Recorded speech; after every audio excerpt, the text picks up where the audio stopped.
সবাইকে নমস্কার।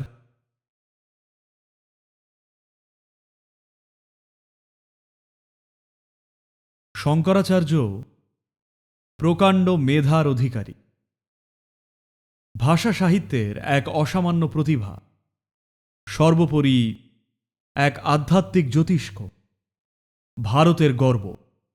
তবে আমাদের বিশেষ গর্বটা হলো যে তিনি দক্ষিণ ভারতের সন্তান।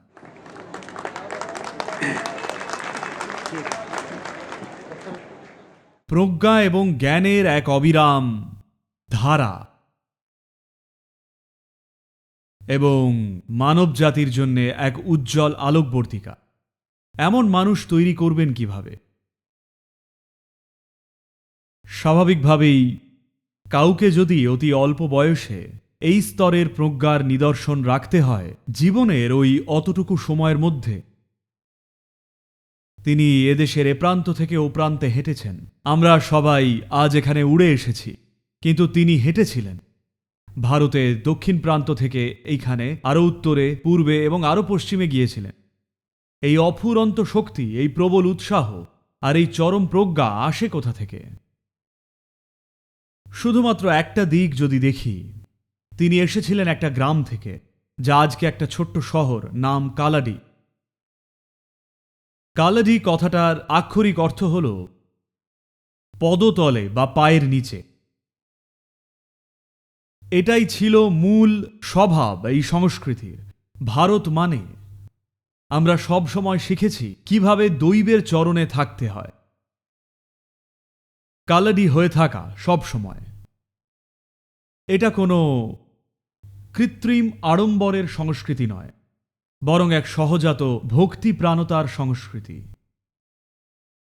এর মাধ্যমে, শুধুমাত্র এই একটা গুণের মাধ্যমেই আমরা মহান সত্তাদের জন্ম দিতে পেরেছি। এটাই ছিল আমাদের ঐতিহ্য।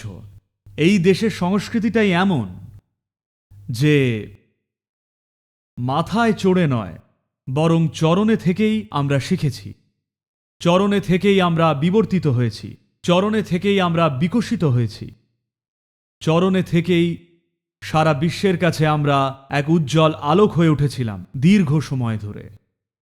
আবার সময় এসেছে সেই সংস্কৃতিকে ফিরিয়ে আনা সেই ভক্তিপ্রাণতা আর সেই বিনম্রতাকে, যা এই সংস্কৃতিকে প্রভূত লাভবান করেছিল।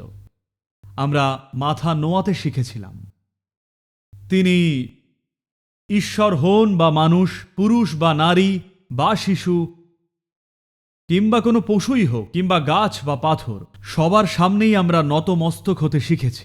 এটাই ছিল আমাদের শক্তি, এটাই ছিল আমাদের পথ, এটাই ছিল মূল প্রক্রিয়া আর পদ্ধতি আমাদের বিবর্তন আর আত্ম উপলব্ধির।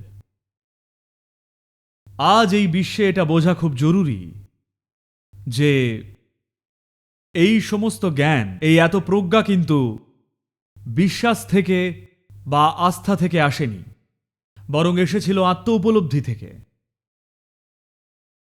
দেখুন, প্রায় 1000 বছর আগে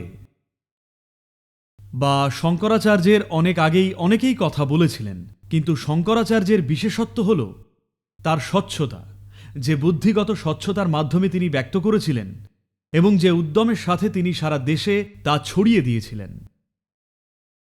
এ কথা আগেও অনেকেই বলেছেন। সেই আদিযোগীর সময় থেকেই বহু যোগী, বহু অতীন্দ্রিয়বাদী, বহু ঋষি, বহু সাধু এই একই কথাই বলে গেছেন। কিন্তু বুদ্ধির অসামান্য স্বচ্ছতা আর সারা দেশের কাছে তা পৌঁছে দেওয়ার জন্যে প্রবল উৎসাহ আর প্রাণশক্তি, এটাই তাকে সবার থেকে আলাদা করে দেয়। দেখুন, এর আরও অনেক অনেক দিক আছে, তবে আজকে দাঁড়িয়ে একটা জিনিস খুব গুরুত্বপূর্ণ আজকের এই জগতে, যে আধ্যাত্মিক প্রক্রিয়া যদি কোনো না কোনোভাবে প্রমাণিত বৈজ্ঞানিক সত্যের সঙ্গে তাল মিলিয়ে না চলে, আর আধ্যাত্মিকতা যদি কোনো না কোনোভাবে মানুষের সাধারণ যুক্তির সাথে না মেলে, তবে ভবিষ্যৎ প্রজন্ম এটা গ্রহণ করবে না। এই নিরিখে শঙ্করাচার্যের বাণী অত্যন্ত তাৎপর্যপূর্ণ। এটাই ভবিষ্যৎ। পৃথিবীর আগামী প্রজন্ম এমন সব কিছুকেই প্রত্যাখ্যান করবে যা তাদের কাছে যুক্তিসঙ্গত মনে হবে না। বিশ্বের ভবিষ্যৎ প্রজন্ম সেই সব কিছুকেই বর্জন করবে যা বৈজ্ঞানিকভাবে সঠিক নয়। তাই এই দিক থেকে শঙ্করাচার্য আজ ভীষণ তাৎপর্যপূর্ণ।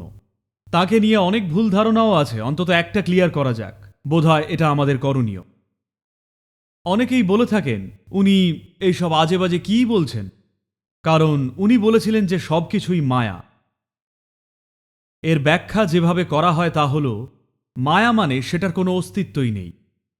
মায়ার মানে কিন্তু অস্তিত্বহীন নয়। মায়া মানে হলো এটা একটা বিভ্রম। মায়া মানে হলো বিষয়টা যেরকম আপনি সেইভাবে দেখছেন না।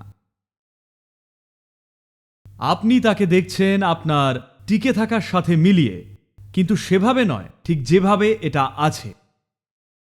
আজ আধুনিক পদার্থ বিজ্ঞান আমাদের বলছে যে এই গোটা মহাবিশ্ব আসলে একই শক্তির নেটওয়ার্ক।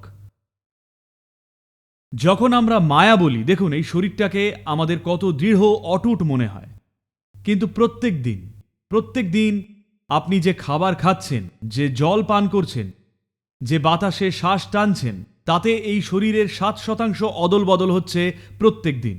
এর মানে হলো 2 সপ্তাহে আপনার পুরনো শরীর চলে গিয়ে সম্পূর্ণ একটা নতুন সিস্টেম তৈরি হচ্ছে। এই শরীরের আণবিক উপাদানগুলোর প্রায় 100%ই বদলে যায় 1 বছরের মধ্যে। এর মানে হলো প্রতি বছরই আপনার কাছে মূলগতভাবে এক সম্পূর্ণ নতুন শরীর থাকে, কিন্তু আপনার অভিজ্ঞতায় মনে হয় এটা সেই একই জিনিস। এটাই হলো মায়া।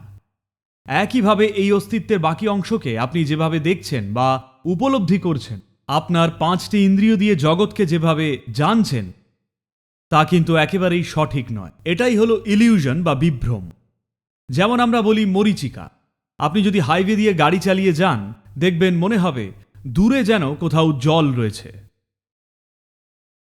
কিন্তু সেখানে গেলে নিশ্চিত দেখবেন যে কোনো জল নেই। তার মানে এই নয় যে কিছুই ছিল না, সেখানে বিকিরণ ছিল যা এই বিভ্রম তৈরি করছিল। তো এটাই হলো মায়া।